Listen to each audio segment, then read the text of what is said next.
তো বন্ধুরা চলো আজকে দুপুরে কি কি নিয়ে খেতে বসেছি চলো তোমাদের সঙ্গে শেয়ার করে দিই। তো দেখো এখানে আছে প্রথমে সাদা ভাত দেখিয়ে দিই। এখানে আছে পটল ভাজা, এই যে পটল ভাজা। আর এখানে আছে কমপ্লিট মাছের ঝাল, ডিম আছে একটা, আর এখানে সয়াবিনের তরকারি আছে।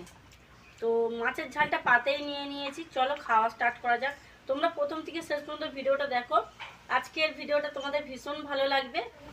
তো চলো খাওয়া স্টার্ট করা যাক।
তো বন্ধুরা চলো এখানেই ভিডিওটা শেষ করছি। আজকের ভিডিওটা কেমন লাগলো কমেন্ট করে কিন্তু তোমরা অবশ্যই জানাবে। চলো টাটা, নেক্সট ভিডিওতে তোমাদের সঙ্গে দেখা হচ্ছে আবার।